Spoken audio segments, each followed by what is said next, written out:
Puji nama Tuhan, selamat pagi saudara-saudara kekasih-kekasih Tuhan dimanapun saudara berada.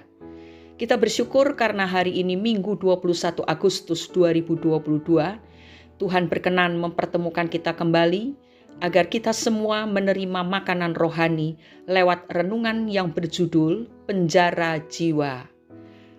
Bacaan firman Tuhan hari ini diambil dari Kisah Para Rasul pasal 16 ayat 19 sampai 26. Yang akan kita baca sekarang adalah Kitab Mazmur pasal 42 ayat 6 dan 7. Demikian bunyinya. Mengapa engkau tertekan hai jiwaku dan gelisah di dalam diriku? Berharaplah kepada Allah, sebab aku akan bersyukur lagi kepadanya, penolongku dan Allahku. Jiwaku tertekan dalam diriku, sebab itu aku teringat kepadamu dari tanah sungai Yordan dan pegunungan Hermon, dari gunung Misar. Saudara-saudaraku, hal yang paling sulit adalah memuji Tuhan di tengah kesesakan yang kita alami. Jiwa kita begitu gelisah dan tertekan sehingga membuat lidah kita seakan-akan keluh dalam derasnya air mata. Doa-doa kita hanya terbungkus di dalam jeritan hati kepada Tuhan.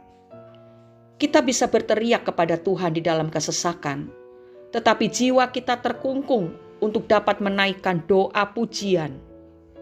Demikianlah yang pemazmur rasakan saat itu. Pemazmur menyadari bahwa ada dimensi lain di dalam doa yang harus dipahami, yaitu dimensi pujian kepada Tuhan. Seringkali hal ini tidak mendapatkan perhatian utama kita, karena kita sibuk membanjiri hadirat Tuhan dengan banyaknya kata-kata curahan hati kita. Pemazmur menyadari pentingnya memuji Dia di dalam doa, sehingga menghantarnya menjadi pemazmur bagi Tuhan. Pemazmur mengalami kesetiaan dan keperkasaan Tuhan di dalam hidupnya, serta menghadirkan kuasa Tuhan ke atas bumi melalui puji-pujian yang ia naikkan dengan kesungguhan hati. Pemazmur banyak mengutarakan kebenaran Tuhan tentang pujian, dan salah satunya terdapat di dalam Mazmur pasal 100 ayat 4. Demikian bunyinya, masuklah melalui pintu gerbangnya dengan nyanyian syukur, ke dalam pelatarannya dengan puji-pujian, bersyukurlah kepadanya dan pujilah namanya. Terlepas dari semua beban dan masalah hidup yang kita alami, hal yang utama adalah mengarahkan hati dan pikiran kita untuk memberi pujian kepada Tuhan di dalam doa. Biarkanlah puji-pujian kepada Tuhan ada dekat di mulut kita. Belajar memuji Tuhan dalam tangisan jiwa, karena disitulah kunci untuk menghadirkan mujizat Tuhan di hidup kita. Pujian akan menyegarkan jiwa kita yang lemah lesu dan mengalihkan perhatian kita dari besarnya masalah kepada besarnya keperkasaan Tuhan di dalam hidup kita. Ketika Paulus dan Silas dimasukkan ke dalam penjara, mereka berdoa dan memuji Tuhan hingga mujizat Tuhan terjadi. Mereka dilepaskan dari penjara dengan kuasa Tuhan. Saat pujian dinaikkan, maka kuasa Tuhan diturunkan ke atas kita dan segala beban kita terlepas, sehingga kita dapat menghadapi persoalan hidup dengan sikap hati dan mata iman yang tertuju kepada Tuhan. Jangan biarkan kesesakan memenjarakan jiwa kita, sehingga kita tidak dapat mempraktekkan kebenaran ini.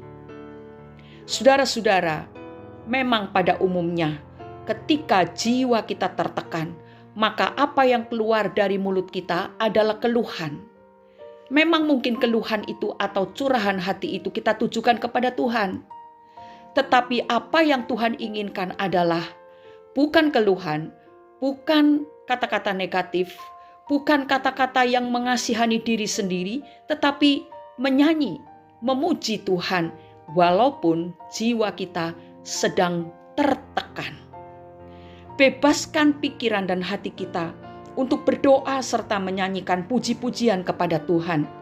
Dengan demikian kita membawa doa kita kepada dimensi yang lebih tinggi. Tidak seperti biasanya yang hanya meminta dan meminta, mengeluh dan mengeluh.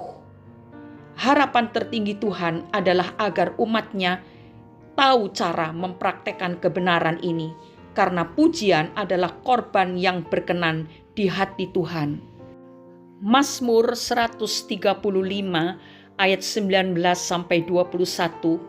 Hai kaum Israel, pujilah Tuhan. Hai kaum Harun, pujilah Tuhan. Hai kaum Lewi, pujilah Tuhan. Hai orang-orang yang takut akan Tuhan, pujilah Tuhan. Terpujilah Tuhan dari Sion, Dia yang diam di Yerusalem. Haleluya. Mazmur yang baru kita baca bukan hanya mengajak orang Israel atau secara khusus suku Lewi dan para imam untuk memuji Tuhan, tetapi juga mengajak kita orang-orang yang takut akan Tuhan untuk menaikkan puji-pujian, nyanyian syukur kepada Tuhan. Hendaklah puji-pujian kepada Tuhan menjadi pintu gerbang doa kita untuk menikmati hadirat Tuhan. Haleluya. Mari kita berdoa. Bapa di dalam surga, kami sungguh bersyukur karena kebaikan Tuhan, kasih setia dan anugerah yang Engkau berikan kepada kami hari ini. Terima kasih untuk apa yang telah Engkau sampaikan kepada kami, dan sungguh kami mengakui bahwa seringkali kami menganggap jiwa kami akan bebas dari tekanan apabila kami mencurahkan isi hati kami dengan cara yang negatif. Seringkali kami lebih suka mengutarakan kesedihan kami, keputusasaan kami untuk memperbesar harapan kami mendapatkan pertolongan Tuhan. Tetapi pagi hari ini Engkau sudah memberitahu kepada kami rahasia pembebasan jiwa yang tertekan adalah dengan memuji-muji Tuhan dalam nyanyian-nyanyian pujian, ucapan syukur yang harus kami naikkan dengan tulus hati kepada Tuhan. Dan di saat itulah kami akan merasakan kelegaan yang luar biasa, sehingga kami tetap tegak berdiri di dalam keadaan yang tidak baik untuk meraih kebaikan Tuhan dan perbuatan-perbuatan ajaib yang Tuhan kerjakan bagi orang-orang yang suka memuji-muji Tuhan. Terima kasih Bapa, kami percaya Roh Kudus selalu memberikan kekuatan kepada kami, sehingga kami dapat melakukan apa yang Tuhan nyatakan kepada kami. Perintah-perintah, ketentuan-ketentuan Tuhan bisa kami lakukan dengan tekun dan setia. Di dalam nama Tuhan Yesus Kristus kami sudah berdoa dan mengucap syukur. Amin. Saat pujian kita naikkan, maka kuasa Tuhan diturunkan ke atas kita. Selamat beribadah, saudara. Pujilah Tuhan dengan segenap hati, bukan hanya di gereja, tetapi di dalam setiap detik kehidupan kita. Nyanyikanlah nyanyian-nyanyian pujian bagi Tuhan. Tuhan Yesus memberkati kita semua. Amin.